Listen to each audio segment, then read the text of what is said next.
I am privileged to have before me Reverend Dr.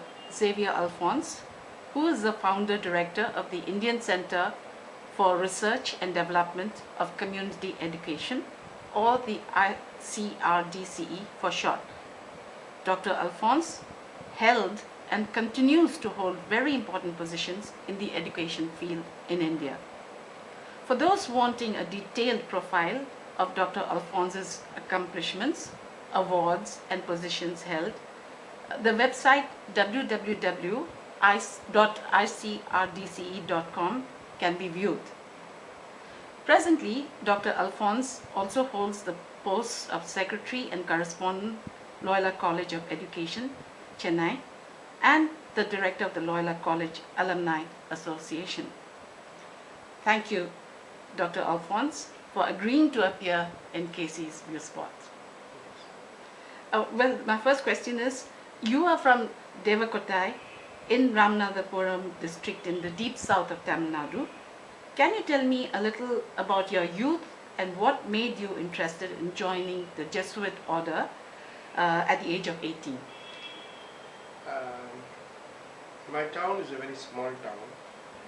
It is occupied by Chettiars. They are all people there. And my mother was working in a school owned by the Chettiars for nearly 30 years. She was the only Christian teacher in a Hindu school. They had such a good relationship. And I come from a family of 9. I am the eldest son. I did my schooling in the local school there, then later on at St. Mary's Higher Secondary School, Madurai.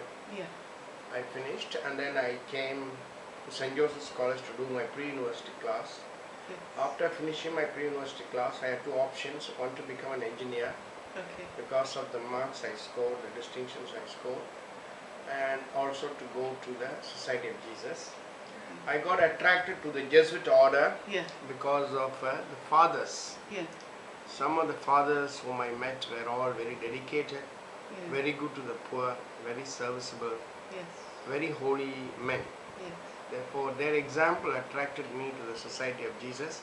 Besides, I also have the name Xavier, and Francis Xavier is is called the second apostle of India, who came to India to bring people to Christ. So naturally, I was attracted to the Society of Jesus. So I joined the Jesuit order at the age of 18, because we are asked to join at the age of 18 so that we have a long period of training of 14 years. We start with 2 years of prayer and doing all sorts of activities, spiritual activities, and as well as other activities. We are trained in doing various things, like even washing the dining hall, washing the lavatories, watering the garden, because they want to tell us that no work is inferior. All the work that we do is for God and for the greater glory of God. And we also do 1 month of spiritual exercises. That is of St. Ignatius of Loyola. That transforms any individual. It has its own dynamism of changing individuals and transforming their lives and bringing them closer to God and Christ, and giving a different outlook on people and the world, very positive outlook. And the outlook would be like this: finding God in all things and all things in God. So I finished 2 years of this initial training called novitiate at Beski College, Dindigul. Then I moved on to Loyola College here. I studied as a Jesuit brother. I did my BA English. And because I received a rank from the university, my provincial wanted me to continue my masters at St. Joseph's College. I finished my masters in English. Then I went on to Shembagano to do my philosophical studies, where we are taught every kind of philosophy: Western, Eastern, Hindu, Muslim, all types of philosophies we are taught of the outlook on the world, and we are given a very good formation of reasoning out things and knowing things. And then from there I went to Delhi, School of Theology, where once again we are not only taught Christian doctrine, Christian practices, Christian rituals, about Christ and about the scripture, about the gospels.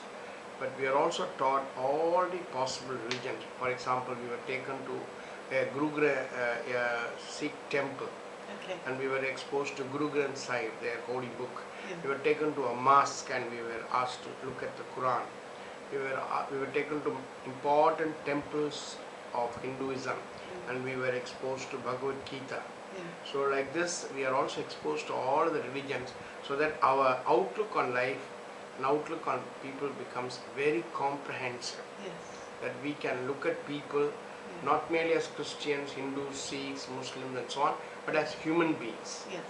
As children of God, God is our Father and we are His children, and we are asked to serve all the people. Okay. So we don't have any distinction or discrimination. Then after finishing this theological studies for 4 years, my studies lasted from 1969 to 1982. Yeah.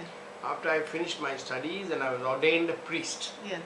Once I was ordained a priest, then I did my little work in a small parish near Tamram here in Madras. Yeah. And after that I was posted to St. Joseph's College, Trichy as a lecturer, Yeah. college lecturer in English. Then I was also looking after students as a director of a hostel, as vice principal. Then I was asked to register for my PhD in Indian English literature, Okay. for which I went to different parts of the world. I met very important people like Malcolm Bradbury, David Lodge, such great novelists, and I visited universities like Oxford, Cambridge, Leeds, York, and Birmingham, and other important universities in UK. And I went to US and I visited University of Chicago. I met poet Ramanujam.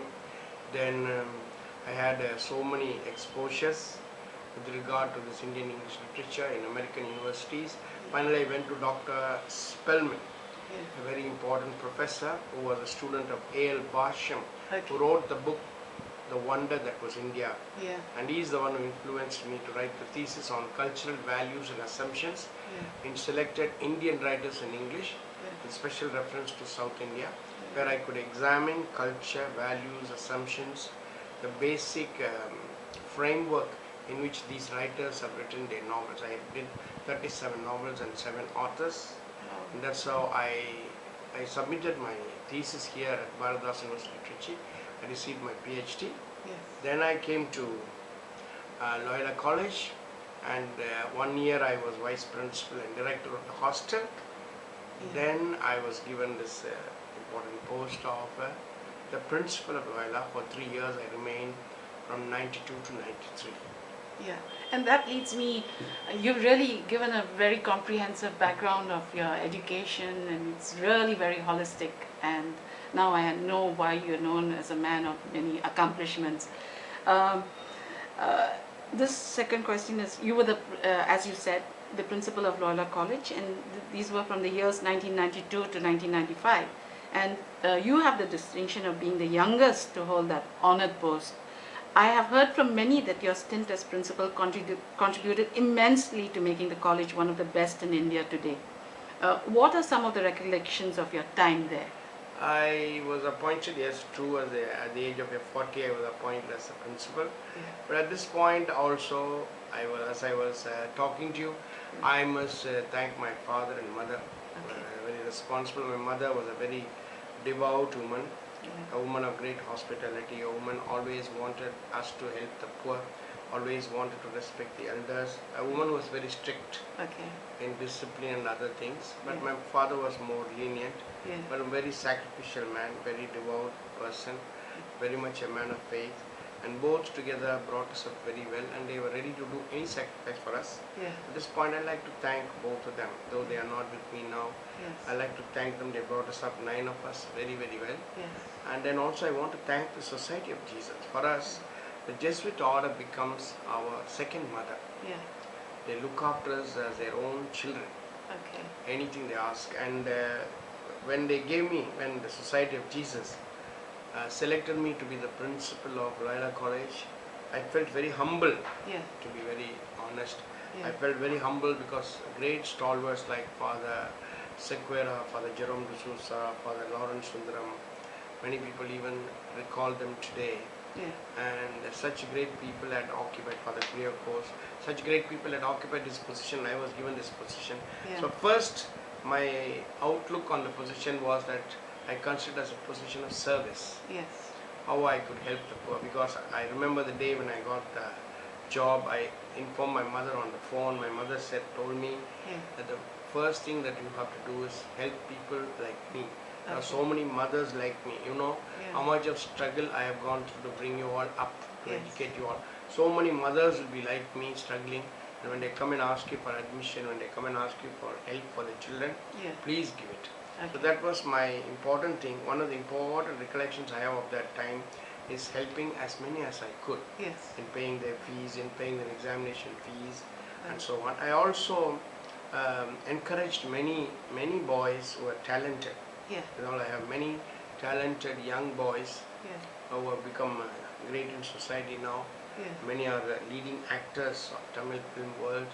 I used to encourage all of them. I used to encourage young talents. And third one, I was very strong on discipline. I recall taking many very strict decisions on discipline, on evaluation assessment, that 2 tests must be held, and even when they come together for a function and so on, there should be perfect silence, and they should behave like Loyalites, because the Loyola has got the motto, let your light shine. Wherever you go, your light should shine, and nobody should say anything about a Loyola student. There should be I always recall the all-round development of the student. They encourage young lecturers to go for research. That I really recall. And many functions I conducted, and I even changed the famous Down Sterling, which was becoming a festival of hooligans. I mean, lot of all kinds of fellows used to come and create a problem. I changed it into Ovations as interdepartmental festival, where our students could exhibit their talents, and since it was interdepartmental, most of our students get opportunities. Today they are somebody in the society because of these opportunities we gave to them. So I would say that I believe that young people are talented, gifted. If they are given an opportunity, they will blossom. At the same time, since you asked me this question, I had a very shocking experience in Loyola. It was at the time of admission, where 600, 700 people used to wait outside my room. And I will not refuse to meet them. But I saw, in the first year it didn't make me so much of impact, but the second year it disturbed me really. Because who are these people who are standing?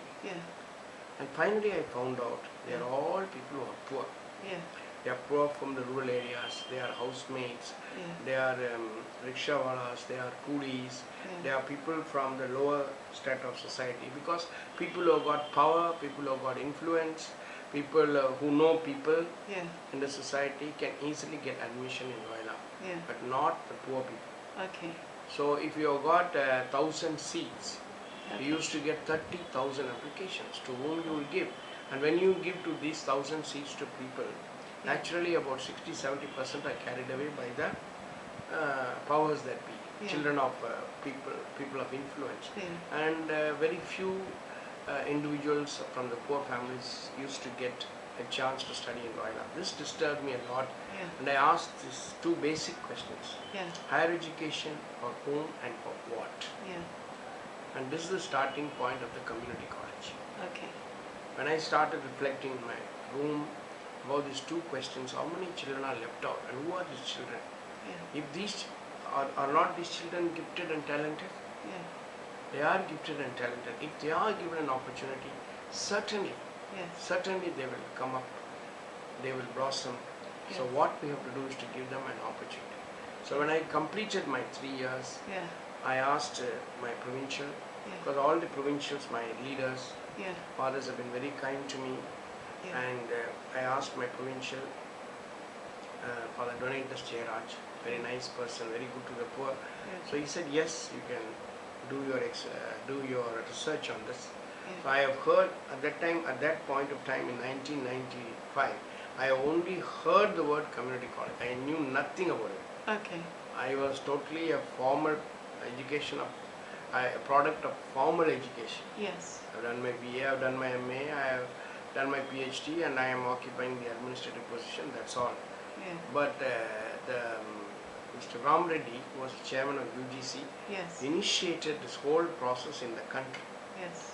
as a University Grants Commission chairman. Yes. Unfortunately, he died in 2 years. If he would have continued today, Yeah. we will have 1,000 community colleges today. Okay. He was very strong on this. He invited experts from US, UK, Australia, and chose 25 of us to come to Delhi Yeah. to speak to us. Yeah. And when I heard, I said, yes, this is a system that we should promote and we should somehow make it Indian. And that's how I took 1 year leave Yes. and went to visit community colleges in the USA. Yeah. And before I come to community colleges, you said that 60 to 70% of the seats would go to the sons of the influential. During your time, were you able to see that maybe some percentage went to the... Yes, I was making it, I was doing a deliberate choice. Yeah. Like for example, if you got about 80 seats for commerce, about 25 seats will be reserved for the poor. Okay. So now that's an established thing. Yeah, an established one. Now Yeah. we are giving in Loyola College almost 50% of the people who are admitted in Loyola right now are socially, economically and educationally disadvantaged children. Okay. We have established that. So I was able to make a small beginning. Yes. Because I had a very small number of seats, but we have got now shift 1, shift 2 and all that. Yes. Loyola is following that tradition, and we are very carefully following our option for the poor, Yes. and especially our option for the Dalit students, Yes. our option for the economically poor students. We are following it very carefully now, Okay. and we are giving opportunities to all the others. Yeah. And what I began in a small way, Yes. now I think it is yielding fruit. I am happy. I am happy to be there to see this really happening. So that's something that you really, something very useful for the underprivileged and the disadvantaged that you brought about. Yes. I think now Loyola is also having girls admitted to this. Yes, the girls, because we admitted them only for one course that time for visual communication, because Loyola was the only arts and science college in my time which had visual communication. So we wanted to give opportunity to that to women. So we admitted about 10 girls. Yeah. But now what is happening is we don't have girls in the undergraduate courses. Okay. We are only for Viscom. Okay. But all the postgraduate courses have got girls now. Also. Okay. Women have got girls, and MPhil, PhD, all women are admitted. Yeah. And we have also more than 50 to 60% of teachers are also women Okay. who are teaching in the self-financing section. Yeah. So almost now Loyola has become 50-50 like women and men. So there's no problem, because things are changing, and therefore we have to give responses according to the changing reality. You, as you had said about how your interest came about in starting community college. Right now, because of all your qualifications and what you've done for community college, you're known as the father of community colleges. But how did this concept of community college come about? See, I had this, when I asked the question, higher education for whom and for what? Yeah. What kind of system we are going to give to these people, economically, educationally and socially disadvantaged sections? No, what I want to know It has to be an alternative system. Yeah, okay. So where do you find this alternative system? Yes. You find this alternative system in operation Yes. in countries like USA, UK and so on. Okay. So I had, once again, I must thank the Society of Jesus, my Jesuit order, Yes. that understood my aspiration, Yes. and they allowed me to go for 8 months to United States. Okay. That made a sea change. That changed my whole mindset, Yes. my way of thinking, Yes. my way of acting, my way of implementing an educational system. Okay. Because when I went to United States, I visited more than 18 community colleges in 6 months' time. Yes. I found every community college having 40 to 50,000 students, Oh. and there was no age difference. Okay. There was no barrier about age. There was Right. from 17 to 75 people who were studying any course they liked. Yeah. And it was for the community, of the community and by the community. Okay. And they had close industrial institution linkage. Yeah.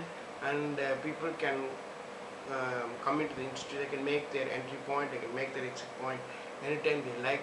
And it was, I would say, I saw the community college as an opportunity college. Okay. In fact, they call in the United States community colleges as people's colleges, democratic colleges, Yes. colleges that are helping the the have-nots, Yeah. people like Afro-Americans, the Hispanics, Yeah. single mothers, Yeah. and the various refugees who come from different parts of the world who gather there. They all congregate together in community colleges. They can enter because you don't need any minimum qualification. Okay. So you can go over to community college and complete your bridge course Yes. and go on with the thing. And they were also offering 2 years associate degree. Okay.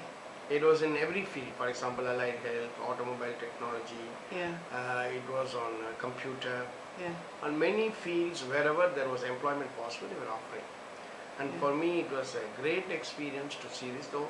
In fact, I must acknowledge and I must appreciate a number of people, hundreds of people, lecturers, presidents, Yeah. vice presidents, all these people who took me into confidence and showed me how the system is working. Okay. So I could get a first-hand knowledge of how the system was working. Yeah. But of course, it is an American system. Yes. So I said when I saw the system working, but not only that, the cost is very low. It is cost-effective. Okay. It is flexible. It is giving access to people Yeah.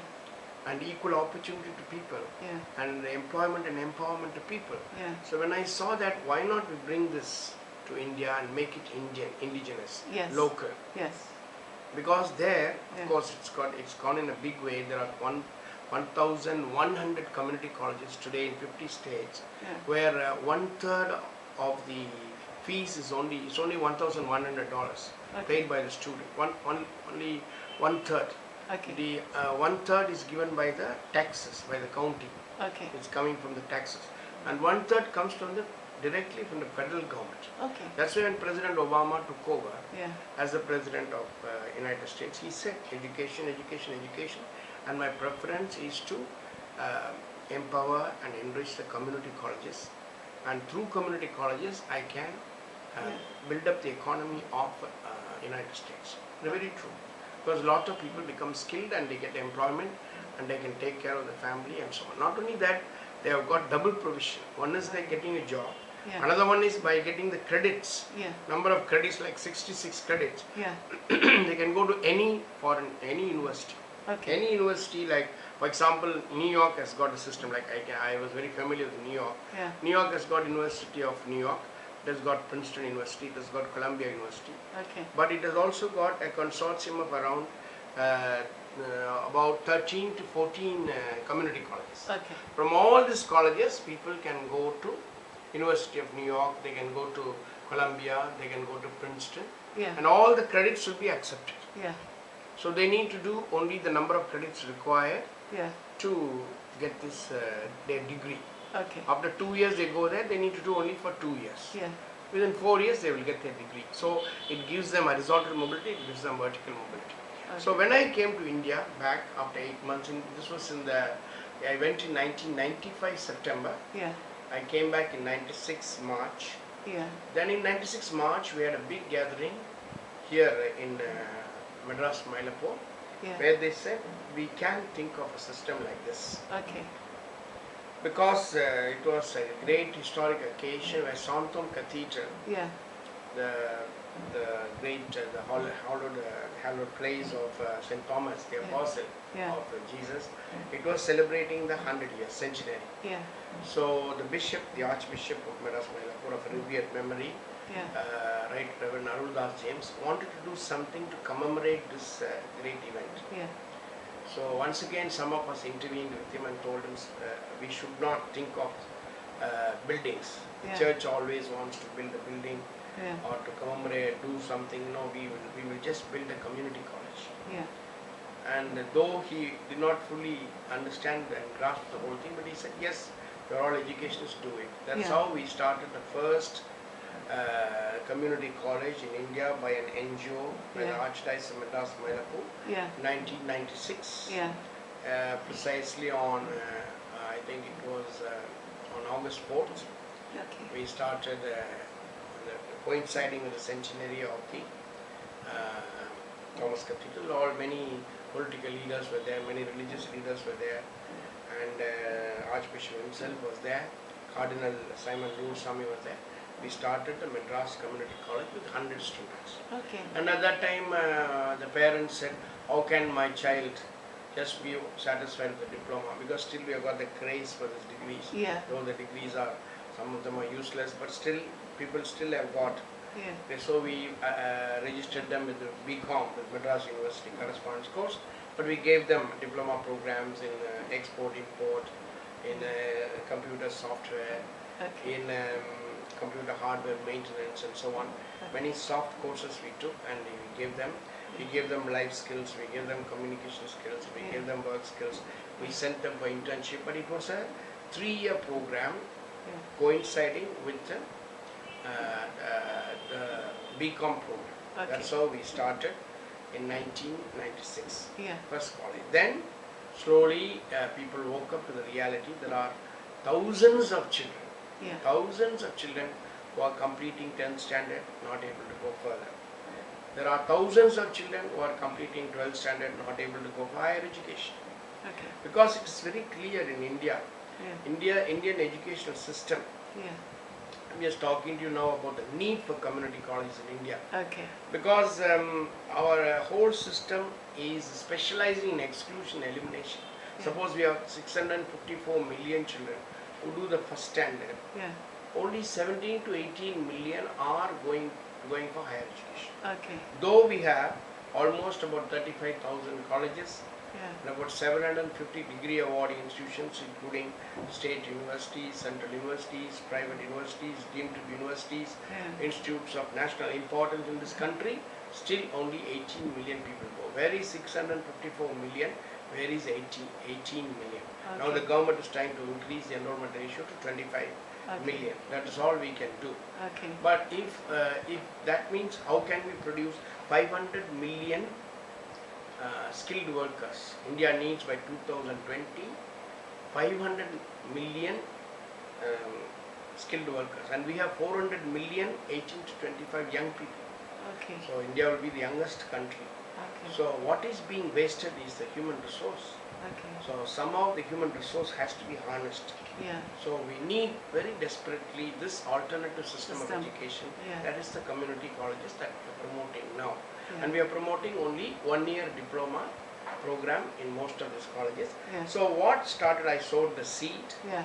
in 1996, but what the seed I have sown has become a huge tree now. Yeah. We have almost in 24 states of India, about 320 colleges.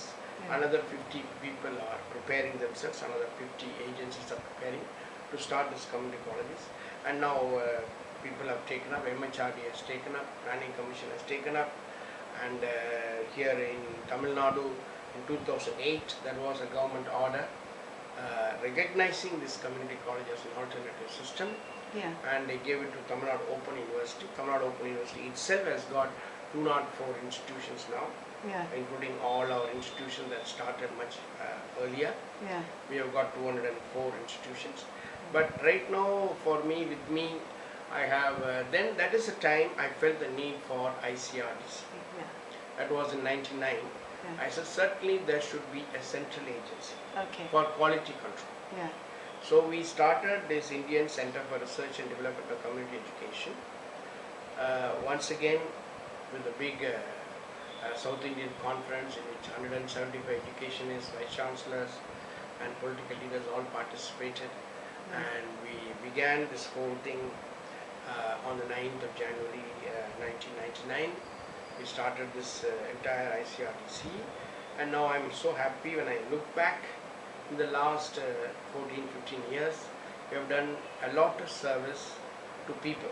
Yeah. First of all, we have helped people for establishing the community college. We Okay. have taught them the educational technology, Okay. how to establish a community college, how to run a community college, and we've been able to share our concept and philosophy. One. Secondly, we have trained roughly around about, in our 30 teachers training program, I have 2 programs a year.